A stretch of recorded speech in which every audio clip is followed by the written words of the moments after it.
सभी भक्तजनों को पूरन चंद्र पांडे का सादर प्रणाम। भक्तजनों, आज मैं आपको नाग पंचमी व्रत पूजा तथा कथा सुनाने जा रहा हूं। आप ध्यानपूर्वक सुने। श्रावण मास के शुक्ल पक्ष की पंचमी तिथि को नाग पंचमी का यह महोत्सव पूरे देश में धूमधाम से मनाया जाता है।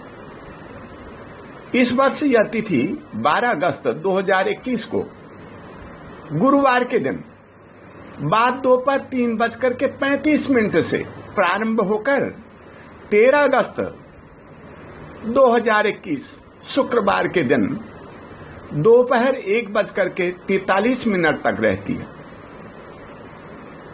नागपंचमी सूर्योदय व्यापनी 13 अगस्त को होने से शुक्रवार को मनाने का विशेष लाभ होगा। नागपंचमी क्यों मनाई जाती है?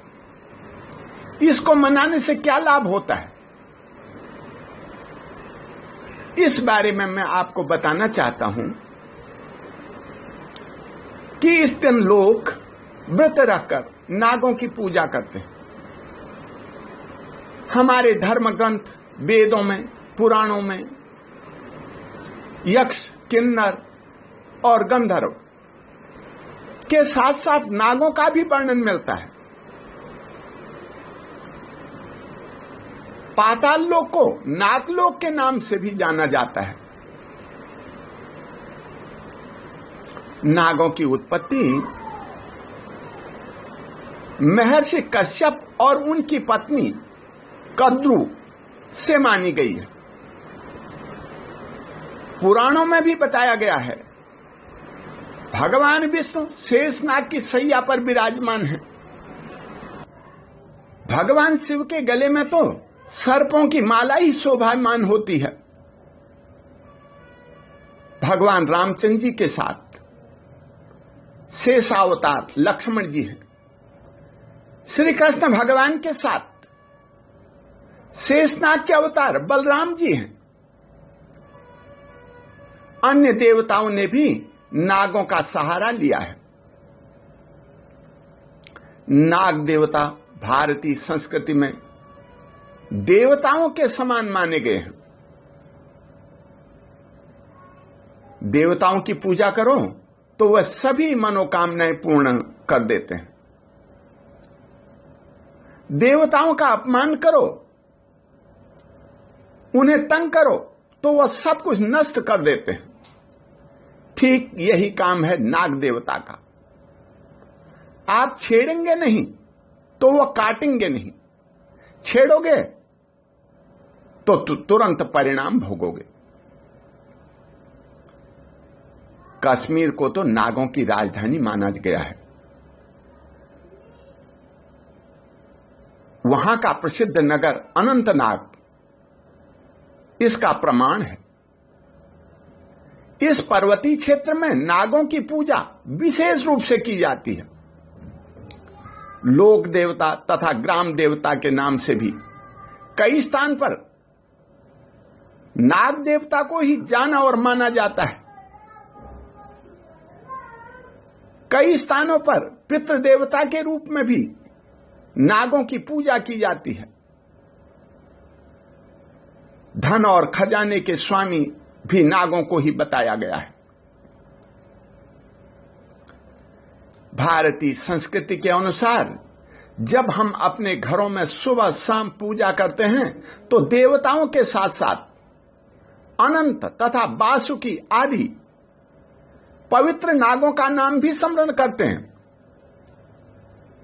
नागों का स्मरण और पूजा करने से यदि किसी के घर में मारण, तंत्र, मंत्र का कुप्रभाव है, दृष्टि दोष, जन्म कुंडली में काल सर्प दोष, पितृ दोष या नाग विष, किसी प्रकार का भी कष्ट क्लेश हो तो उसके भय से हमारी रक्षा हो जाती है और सर्वत्र विजय होती है।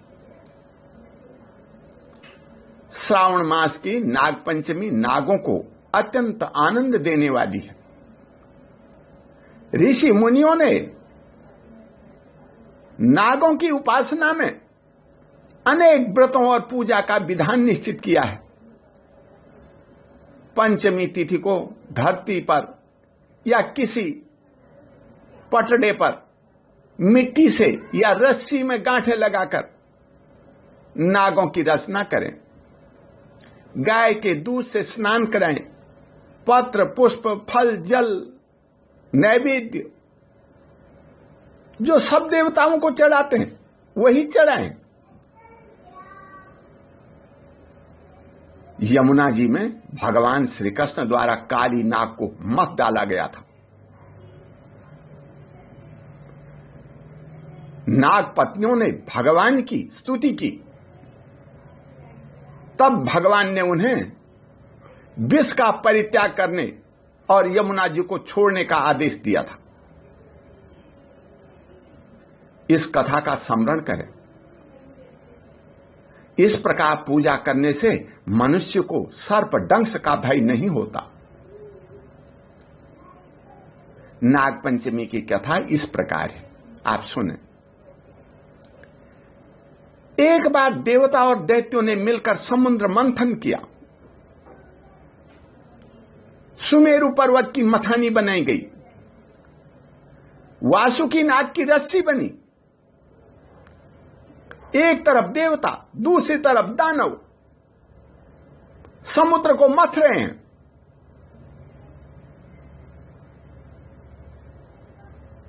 कश्यप जी ने मथानी को अपने ऊपर धारण कर लिया। समुद्र मंथन हुआ। समुद्र मंथन से 14 रत्न निकले, विष भी निकला और अमृत भी निकला। 14 रत्नों में उत्सश्रवा नामक अश्वरत्न, एक घोड़ा भी प्राप्त हुआ। यह घोड़ा बिल्कुल सफेद रंग का था। उसे देख करके नागमाता कद्रु तथा विमाता विनीता दोनों बहनों में घोड़े के रंग पर विवाद होने लगा। नागमाता कद्रु ने कहा, घोड़े के बाल काले हैं। विमाता ने कहा, नहीं, घोड़ा सफेद रंग का है। इसी बात को लेकर के दोनों आपस में लड़ रही हैं। कद्रु ने कहा, यदि मेरी बात गलत निकली तो मैं जीवन भर तुम्हारी दासी बनकर रहूंगी। यदि मेरी बात सत्य हुई, घोड़ा काले रंग का हुआ, तो तुम्हें मेरी दासता स्वीकार करनी पड़ेगी। अब कैसे निर्णय हो? कौन बताए घोड़ा काला है या सफेद? कद्रु है तो सांपों की माता, जो सांपों को जन्म देती है, उसका मन कैसा होगा, यह आप ही विचार कर सकते हैं। कद्रु ने सभी नागों को बुलाया और कहा, मेरे पुत्रों, तुम सब बाल के बराबर पतले होकर घोड़े के शरीर पर लिपट जाओ। मेरी बात सिद्ध करो कि मैं सत्य बोल रही हूं। सारे घोड़े को काला बना दो। नागों ने अपनी माता की बात सुन तो ली, लेकिन बाल बराबर पतले बनकर के घोड़े के वो काला रंग पर देने में वो असमर्थ थे। कैसे चिपटे घोड़े के चारों ओर? कद्रु ने क्रोध में आकर के उन्हें शाप दे दिया। बोला, तुमने मेरी बात नहीं मानी। कहने लगी, पांडवों के वंश में राजा परीक्षित को तक्षक नाग डस लेगा, उसकी मृत्यु हो जाएगी। तब उसका पुत्र नागों से बदला लेने के लिए नाग यज्ञ करेगा। उस यज्ञ में तुम सब जलकर भस्म हो जाओगे। माता ने सांपों को शाप दे दिया है। बेकसूर होने पर भी हमें मरना पड़ेगा। अब हम क्या करें? कैसे सांप के प्रभाव को कम किया जाए?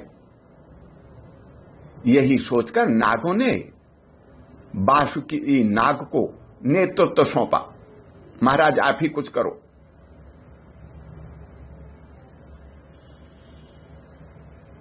सभी ब्रह्मा जी के पास चले गए। ब्रह्मा जी ने नागों की समस्या सुनकर कहा, तपस्वी जगतकारु तुम्हारे बहनोई होंगे, उनका पुत्र आस्तिक तुम्हारी रक्षा करेगा। तुम्हारी कोई गलती नहीं है, मैं तुम्हें अभय प्रदान करता हूं। उस दिन श्रावण मास शुक्ल पक्ष की पंचमी तिथि थी। नाग पंचमी का यह पावन पर्व ऐतिहासिक तथा सांस्कृतिक दृष्टि से सभी को अभय देने वाला है। नाग पंचमी की पूजा करते समय इस मंत्र से नागों को प्रणाम किया जाता है। सर्वे नागाः प्रियंताम मे एकेचित् पृथ्वी तलेहि ये च हेलि मरीचिस्थः ये अंतरे दिवि संसिताः ये नदीषु महानागाः ये सरस्वती गामिनः ये च वापि तडागेषु तेषु सर्वेषु वे नमः। भविष्य पुराण के इस मंत्र में कहा गया है, जो नाग पृथ्वी, आकाश, स्वर्ग, सूर्य की किरणों, सरोवरों, वापी, कूप तथा तालाब आदि में निवास करते हैं, वे सब हम पर प्रसन्न हों। हम उनको बार बार नमस्कार करते हैं। भविष्य पुराण में नागों की अनेक प्रजातियां बताई गई है। मणिधारी तथा इच्छाधारी नागों के बारे में भी आपको सुनने को मिलेगा। आज तो फिल्मी दुनिया वालों ने हद ही कर दी है। फिल्मों के प्रभाव से हर लड़का, हर लड़की गली गली में, शादी या मेले तमाशों में नागिन का गाना चलाकर इच्छाधारी नाग बन जाते हैं। मुंह थोपड़ा नागों की तरह बना करके नाचते हैं, मस्त हो जाते हैं, लिपट जाते हैं एक दूसरे पर। भगवान श्री कृष्ण की कृपा से हर एक नाग काटता नहीं है, हर एक में विष भी नहीं होता। हम प्रत्येक जीव में परमात्मा का दर्शन करते हैं। प्राणियों के प्रति आत्मीयता और दया भाव रखना हमारी परंपरा है। कृषि तथा पर्यावरण की भी रक्षा में भी इन नागों का महत्वपूर्ण स्थान है। नाग पंचमी के इस पावन पर्व पर नागों की पूजा करने तथा इस कथा को श्रवण करने से, यह पुराणों की कथा है, भागवत में भी कथा मिलती है, शिव पुराण में भी, देवी पुराण में भी। यह कथा तमाम पापों का नाश करने वाली है। जो आपके घर में विष है, चाहे वाणी का हो, आपसी मतभेद, झगड़े, झंझट, ये सब विषय तो हैं, या मारण तंत्र मंत्र का प्रभाव हो, या गरीबी, मानसिक अपंगता या वास्तु दोष, चाहे कुछ भी परेशानी हो, सब नाग पूजन से नष्ट हो जाते हैं। इसी के साथ बोल शंकर भगवान की जय।